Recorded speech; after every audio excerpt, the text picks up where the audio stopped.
Bienvenue dans cette nouvelle vidéo du centre de formation de l'Ermitage qui a pour thème aujourd'hui qu'est-ce qu'un passeur d'âme? Pour comprendre un petit peu qu'est-ce qu'un passeur d'âme, un petit peu son rôle, son action, son champ d'action, on va revenir un petit peu dans l'histoire. Et dans l'histoire, avant de parler à proprement parler d'un passeur d'âme, on entend plutôt parler d'un personnage psychopompe. Alors c'est un mot assez particulier, quoi, qu'on n'entend pas forcément comme ça, mais c'est un personnage qui a une importance fondamentale dans les différentes mythologies que l'on rencontre dans l'histoire. Et c'est un personnage qui va avoir un lien entre le monde des vivants et le monde des morts. Pour remonter sur quelques exemples à ce niveau-là, remontons à l'Antiquité, avec qui est un personnage connu de tous, un personnage connu des alchimistes évidemment, c'est Hermès, avec son homologue romain qui est Mercure. Hermès est un personnage psychopompe, c'est un personnage qui va conduire les âmes. Il conduit les âmes des morts aux enfers. Pourquoi est-ce que c'est lui particulièrement qui va faire cet accompagnement, ce passage, comme on va dire, c'est pour ça qu'on appelle après un passeur d'âme? C'est parce que dans la mythologie, que ce soit Hermès ou Mercure, ces deux dieux sont des messagers des dieux. Ils ont la possibilité de passer à la fois du monde des vivants au monde des morts, du monde des vivants au monde du divin.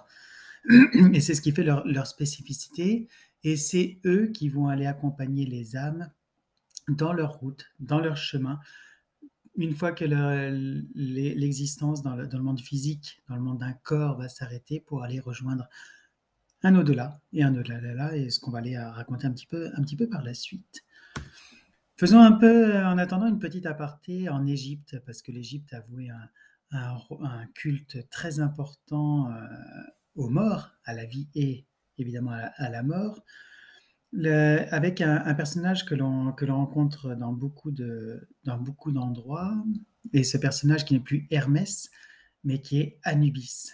Anubis qui est le maître des nécropoles et le protecteur des embaumeurs. Il est souvent représenté, c'est ce qu'on voit là sur un papyrus, il est souvent donc représenté comme avec une tête de cheval, de chacal, de temps en temps couché sur le ventre. C'est lui qui accueille les âmes lorsque le cas c'est-à-dire le corps, et le bas, l'âme, donc lorsque le corps et l'âme se séparent. Il va avoir une mission très importante, la mission de protéger l'âme du défunt lors de son parcours jusqu'à Osiris par les eaux turbulentes de l'enfer sur l'embarcation Képer. Il faut imaginer, et c'est pourquoi on retrouvait énormément d'embarcations dans les différentes pyramides ou dans les différents temples égyptiens des morts, des embarcations, parce que l'âme, donc Anubis, venait transporter l'âme sur une rivière, cette rivière avec différentes épreuves, différentes portes, et il venait pour les protéger de tous les dangers qui arrivaient. Et où est-ce qu'ils arrivaient? C'est ce qu'on voit à travers le papyrus qui est là devant vous. Ils arrivaient à la pesée des âmes. Alors, qu'est-ce que la pesée des âmes pour les Égyptiens? C'est à quoi est symbolisée l'âme? L'âme est symbolisée par le cœur. Et on va placer d'un côté de la balance le cœur du défunt et de l'autre une plume. Deux possibilités, soit le cœur va être plus léger que la plume, et alors l'âme va continuer sa vie à l'éternité, soit au contraire il est plus lourd et elle rejoint la proie de la dévoreuse. Pour revenir un petit peu plus près de nous dans l'histoire, on peut s'intéresser, alors il y en a énormément de différents personnages comme ça, psychopompes, de liens entre la vie et la mort. Pour prendre un peu un personnage qu'on retrouve chez nous au niveau de la mythologie celte, et ce personnage qui est bien connu, c'est Ankou. Ankou qui est représenté sur sa charrette, et généralement avec une faux à l'envers, comme on le voit là sur la représentation. Et on dit généralement dans la coutume celte que lorsqu'on entend le bruit des roues qui grincent, c'est qu'Ankou est en train d'arriver, c'est que la mort arrive. Et c'est évidemment lui après qui va faire ce passage de la vie à la mort. Un passeur d'âme aujourd'hui, parce que là on a vu des personnages qui sont des personnages religieux, des personnages qui sont divins, Mais le passeur d'âme aujourd'hui, c'est quelqu'un qui est vivant. C'est quelqu'un comme vous, comme moi. C'est quelqu'un qu'on arrive à trouver un petit peu partout, qui expose pas forcément son travail là comme ça sur Internet, sur les différents réseaux sociaux. C'est pas quelqu'un qui va aller dire tiens, oh, je suis passeur d'âme. C'est plutôt quelqu'un d'assez discret. On va voir au fur et à mesure un petit peu des caractéristiques de ce personnage qui peut paraître monsieur, madame, tout le monde, mais qui a certaines caractéristiques vraiment spécifiques. Avant cela, on va essayer de continuer à bien discerner ce qu'est le passeur d'âme et ce que n'est pas le passeur d'âme, avec des choses qui peuvent être des fois un petit peu confondues. La première des choses, c'est l'exorcisme. Alors, il faut pas confondre le passeur d'âme avec l'exorcisme. Là, on est plus sur une notion de bien, de mal, avec des créatures malfaisantes, des êtres démoniaques. L'exorcisme, il y a deux grands aspects. Un acte liturgique, bien évidemment, parce que les premières traces dans le christianisme de l'exorcisme remontent très loin, même si on arrive à trouver certaines représentations de Jésus faisant des actes d'exorcisme. C'est à partir de l'an à peu près 150-160 après Jésus-Christ qu'on arrive à trouver pour la première fois un acte liturgique, c'est-à-dire une cérémonie collective au nom de l'Église. Et ce serait un certain Antoine le Grand, Saint Antoine d'Égypte, qui aurait réalisé cet élément-là. Cet acte a été par la suite plus particulièrement codifié en 1614 avec un rituel qui s'appelle le rituel du grand exorcisme sous l'autorité du pape Paul VI. Et pour la petite histoire, racontons l'histoire de Nicole Aubry. On est le 3 novembre 1565. Elle se rend sur la tombe de son grand-père. Et en se recueillant tranquillement, soudain, elle voit une apparition, une âme, quelqu'un qui vient, son grand-père qui, son grand-père qui sort comme ça de la tombe et qui la supplie d'intercéder pour le salut de son âme. Alors, Nicole est un peu perturbée, elle rentre chez elle complètement malade, commence à renier la religion, se met en transe, convulse, et finit par tomber raide, froide, presque morte, devant tout le monde. Alors, il y a un grand travail qui est fait, et non pas un, deux, trois, mais une dizaine de prêtres, et notamment des prêtres exorcistes qui viennent pour essayer de la soigner. Il a fallu près de 3 mois pour parvenir à la débarrasser, et le 8 février 1566, une foule entière entoure Nicole Aubry dans des cris, dans des situations vraiment apocalyptiques. On raconte que lorsqu'elle ouvre la bouche, on arrive à voir l'intérieur de ses entrailles. Et il y a un grand rassemblement, donc une dizaine de prêtres exorcistes qui sont là. Et tout d'un coup, la foule aperçoit Satan, un immense éclair qui apparaît, et hac, le diable est reparti dans une fumée qui est une fumée inexpliquée. Donc le passeur d'âme, c'est pas cette chose-là, c'est pas l'exorcisme qui est aujourd'hui réservé à des grands religieux ou différents personnages qui n'ont pas peur de ces éléments-là, parce qu'on verra par la suite que pour être passeur d'âme, il faut quand même faire attention, il y a des protections à mettre en place pour ne pas justement récupérer l'âme que l'on essaye de faire passer vers la lumière. Notre élément avec lequel il est pas mal de ne pas faire de confusion, c'est avec l'envoûtement, qui est une forme de télépathie, qui est une forme d'emprise sur les différentes personnes. Le passeur d'âme, ce n'est pas non plus un médium. Alors, c'est pas parce qu'on n'est pas passeur d'âme qu'on n'est pas médium, c'est pas parce qu'on est médium qu'on est passeur d'âme, mais l'un ne va pas forcément avec l'autre. Le médium, c'est plus dans une vision pour aller discuter, pour aller échanger avec l'âme, pour venir apporter une information vivant. Le passeur d'âme, lui, va aller accompagner l'âme vers la lumière, et le passeur d'âme va avoir une particularité, c'est-à-dire qu'il n'est pas forcément médium, il n'a pas forcément de capacité de sentir, et on va voir au fur et à mesure que plus on travaille cet exercice de passeur d'âme, plus on va avoir des ressentis qui sont forts. Mais et c'est pour ça qu'il va pouvoir travailler, si au début il n'a pas ces facultés-là, il va pouvoir travailler avec une baguette, avec un pendule, il va pouvoir travailler avec d'autres instruments. Et plus il va travailler, plus sa sensibilité va se développer, ses perceptions, et il va progressivement pouvoir avoir, non pas forcément discuter avec l'âme comme le médium, mais pouvoir ressentir ce passage du monde des vivants au monde des morts. Avant d'aller voir un petit peu qu'est-ce qu'un passeur d'âme, c'est d'abord qu'est-ce qu'une âme. Une âme, trouver une définition, ça ne va pas être quelque chose comme ça d'assez précis, parce que lorsqu'on définit l'homme, on va le définir souvent avec son esprit, son âme et son corps. La distinction entre l'esprit et l'âme peut être assez subtile, peut être de l'ordre un petit peu de la réflexion philosophique. On ne va pas rentrer dans ces éléments-là ici. On va essayer de se concentrer plus particulièrement sur l'âme en lui donnant quelques caractéristiques. Ce n'est pas parce qu'on ne la voit pas qu'elle n'existe pas. Elle est en effet présente. Sans âme, il n'y a pas de vie. Le corps n'agit pas. Elle est plus ou moins puissante. Il y a des âmes qui ont une force plus ou moins importante, comme les magnétiseurs. Il y a des magnétiseurs qui ont une petite emprise, d'autres qui ont un pouvoir beaucoup plus important.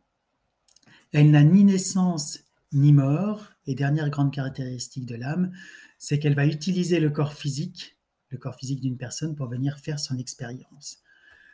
Et pour essayer de bien décrire et de bien résumer un petit peu tous ces éléments-là, on va distinguer, pour bien définir qu'est-ce qu'une âme. Une âme, ça va être lié à quelque chose qui, à un moment donné, a été incarné, qui a vécu à travers un corps. Ça peut être un corps d'humain ou un corps d'animal. Par rapport à ce qui est non incarné, qu'est-ce qui est non incarné, pour dire ça rapidement? Par exemple, de la magie noire, c'est une force qui intervient, mais qui n'a pas pris forme à un moment donné à travers une personne. Quand apparaît l'homme? Quand apparaît l'âme, pardon. L'âme, elle va apparaître avec le corps humain. Lorsque la création va avoir lieu, donc il y a plusieurs interprétations pour savoir est-ce qu'elle arrive au 3e jour de la conception, est-ce qu'elle arrive pendant la grossesse. Bon, là, c'est pas le sujet dans cette vidéo. On va dire qu'elle arrive avec le corps. Elle va vivre toute la vie de le corps, elle va vivre des expériences parce qu'elle est venue sur Terre pour expérimenter certaines choses. Et puis, une fois que le corps physique cesse de vivre, au moment de la mort physique, eh bien, qu'est-ce qui se passe? Et c'est là toute la question. Il n'y a plus de corps physique, il n'y a plus d'énergie. Alors l'âme, pour pouvoir vivre, pour pouvoir s'incarner ici, a besoin d'énergie, a besoin d'une force. Donc, comme il n'y a plus d'énergie, il va falloir qu'elle trouve un autre élément. Il y a un élément qui est le temps du deuil, ce temps où il y a le passage entre tiens, j'ai perçu que le corps physique n'était plus là et il va falloir que j'aille faire mon passage vers la lumière, et enfin le départ de l'âme. Mais, et ce pourquoi il y a un passeur d'âme, pourquoi les passeurs d'âme existent et pourquoi ils sont de plus en plus nombreux, c'est parce que l'âme ne parvient pas à faire ce parcours. Une fois le moment du décès, une fois le temps du deuil, du recueillement qui est passé, une fois tous ces moments-là qui sont des moments importants, eh ben, il arrive que l'âme reste là. Une âme errante, ou une âme qui va être accrochée sur une personne. Et pourquoi est-ce qu'elle n'arrive pas à partir? Alors, on a vu jusque-là que normalement, il y avait des personnages psychopompes là, dans l'histoire, ces personnages qui viennent accompagner l'âme dans ce périple. Mais en fait, avant que cette âme parte dans ces différents périples, il faut qu'elle parte. Et pourquoi est-ce qu'elle n'a pas envie de partir?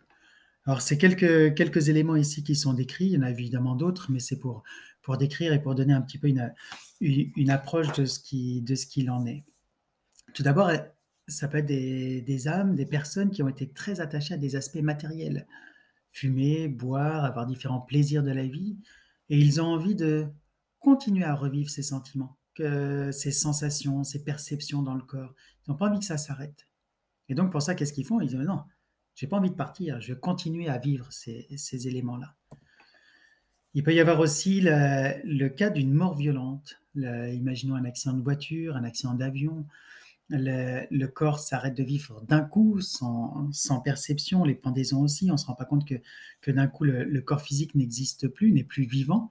Et l'âme n'a pas eu le temps de se rendre compte de tous ces éléments-là et se dit, mais qu'est-ce qui se passe, où je suis? Et elle continue à revivre ce sentiment-là, parce que ces dernières sensations, elle est toujours là. Elle se dit, mais je ne me rends pas compte que le corps physique n'est plus là, je suis à sa recherche, je suis en train de revivre ces derniers instants, et puis je n'arrive pas à repartir vers la lumière.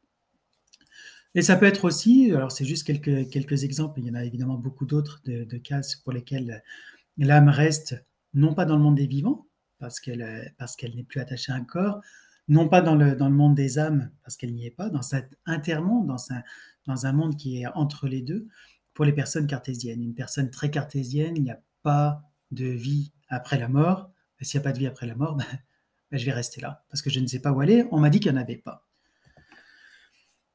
Et que faire par rapport à ces âmes errantes? C'est justement, c'est là le rôle du passeur d'âme. Et c'est là que le passeur d'âme va intervenir pour aller accompagner, pour faire ce travail d'accompagnement de l'âme, pour lui dire que la vie dans le monde des vivants, dans le monde des humains, n'existe plus, parce que la personne sur laquelle elle était accrochée n'est plus vivante, et qu'il va falloir qu'elle aille rejoindre le monde des âmes. Quel est donc le travail du passeur d'âme? Tout d'abord, qui sont les passeurs d'âme? Est-ce qu'il y a une anthropologie du passeur d'âme? On peut savoir qui ils sont. Les passeurs d'âme, on les retrouve souvent chez les magnétiseurs, parce que c'est vrai que quand ils se mettent à soigner les différentes personnes, les différentes douleurs physiques, ils se rendent compte, dans certains cas, que la douleur physique peut avoir une origine qui est autre et qui peut être liée aux âmes. On va retrouver aussi pas mal de passeurs d'âme avec les géobiologues, parce que les géobiologues vont travailler dans les maisons, et dans les maisons, on arrive à avoir souvent des âmes perdues, ces fameuses maisons hantées dont on reverra un petit peu tout à l'heure.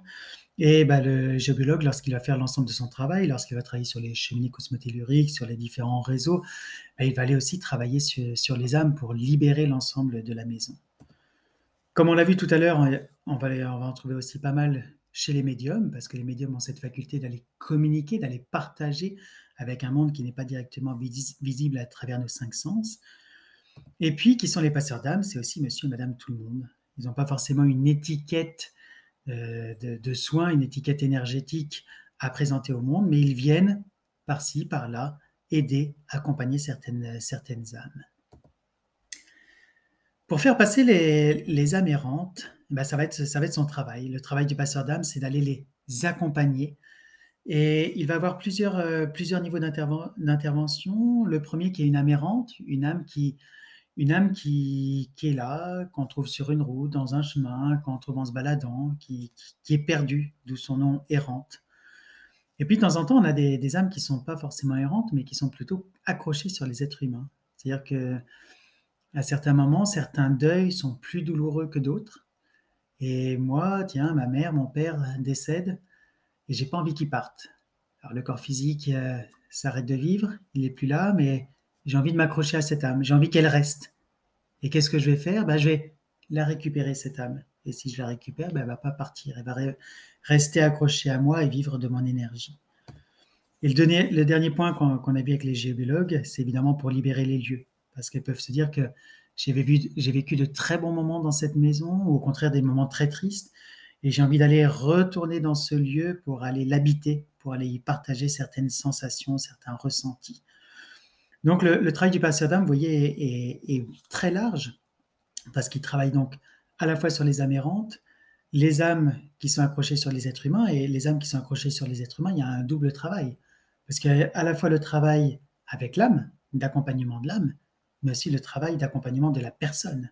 Vous avez ce double travail qui sont des séances assez longues en temps, parce qu'il va falloir accompagner les deux énergies, les deux personnes. Et les lieux qu'on retrouve de manière assez fréquente aussi, pour tous ceux qui font appel à des géobiologues, sont des choses que l'on rencontre très fréquemment. Comment devenir passeur d'âme? Et ça, c'est une bonne question. On a vu que l'âme, il y en a quand même beaucoup qui sont coincés dans cet entre-deux-mondes, que le passeur d'âme, il y en a qui sont prédestinés à travers certaines pratiques qu'ils ont, pratiques de médiumnité, pratiques de géobiologue, pratiques de passeur d'âme, ou juste un don, ou on va voir juste peut-être parce qu'ils font partie d'une famille de passeurs d'âme. Donc pour le devenir, qu'est-ce qu'il faut? Est-ce qu'il faut un don particulier pour devenir passeur d'âme? On l'a vu, forcément quand on est médium, ça va être plus facile, parce que quand on est médium, on a déjà cette faculté de ressentir des choses, de voir des choses qui sont au-delà de nos 5 sens, donc ça va nous aider pour faire le travail, mais le passeur d'âme peut y arriver sans être médium. On a évidemment les familles d'âmes des passeurs. C'est parce que je fais partie de cette famille d'âmes, c'est-à-dire que je suis en résonance avec elles, que ce travail d'accompagnement va être beaucoup plus facile. Et pour beaucoup aussi, c'est l'envie d'accompagner, c'est l'envie d'aider, c'est l'envie d'être là pour d'autres personnes qui ne sont plus vivantes, les âmes, mais pour continuer de les accompagner dans leur trajet, dans leur chemin. Et enfin, par rapport au travail du passeur d'âme et tout ce qu'il va falloir faire autour, on va voir que c'est une activité très large. Parce que le passeur d'âme va pouvoir travailler notamment sur tout ce qui va être incarné à un moment donné, ce qu'on a vu, voilà, j'ai vécu à un moment donné, je suis mort, mon âme n'est pas partie, donc on a vu les différentes raisons, parce que j'ai envie de rester dans ma maison, parce que j'ai envie de rester auprès de mes proches, parce que je me suis pas rendu compte que mon corps avait fini de vivre, etc., etc. Et le passeur d'âme va aussi travailler sur tout ce qui est non incarné. Et là, il y a un très gros travail qui est à faire aujourd'hui, qui est sur toutes ces énergies qui sont coincées, ces énergies qui sont mises en place, que ce soit de la magie noire, que ce soit des égrégores, que ce soit des entités, que ce soit des puits astraux, que ce soit sur toutes ces formes d'énergie qui nous envahissent et qui font qu'on est vraiment parasité de toutes parts. Et le dernier point, c'est faut-il suivre une formation pour devenir passeur d'âme? Ou est-ce que c'est quelque chose qui vient comme ça? Alors, il est vrai que suivre une formation, c'est quand même plus facile parce que le formateur va nous sensibiliser sur certains éléments et certains éléments qui sont importants, et notamment la protection. C'est-à-dire que lorsque l'on travaille avec le monde énergétique, c'est tout sauf le monde des bisounours. C'est-à-dire qu'on a vu l'exorcisme qui est quelque chose d'assez extrême, mais passeur d'âme, c'est un peu comme si vous faites de la table de Ouija. Quand on va commencer à ouvrir des portes, c'est un peu comme si vous laissez la porte de votre maison ouverte. Il y a peu de chances que les personnes qui rentrent soient des personnes bienveillantes. Et dans le monde de l'énergie, c'est exactement la même chose. Si on ne se protège pas, vous avez de grandes chances que ce soit vous qui récupériez les différentes âmes et que vous trouviez complètement épuisé et à plus pouvoir continuer cette activité. La formation va vous permettre également d'apprendre des protocoles. Parce que des fois, on le voit un petit peu comme avec les magnétiseurs, ils ont appris certaines choses, on leur a transmis certains éléments, mais ils n'ont pas forcément une vision globale et ils peuvent oublier certains éléments qui peuvent être des éléments importants. Et dernière chose, en lien avec tout ce qui vient de dire, c'est pouvoir montrer les différents pièges à éviter. Donc voici un peu les éléments sur cette présentation de ce qu'est un passeur d'âme, qui est un travail très riche pour soi, très riche pour les autres quand on va travailler avec les personnes, les autres avec les âmes, pour les accompagner, pour les guider, pour leur montrer que la vie ici n'est pas finie et qu'elle va pouvoir continuer pour elles.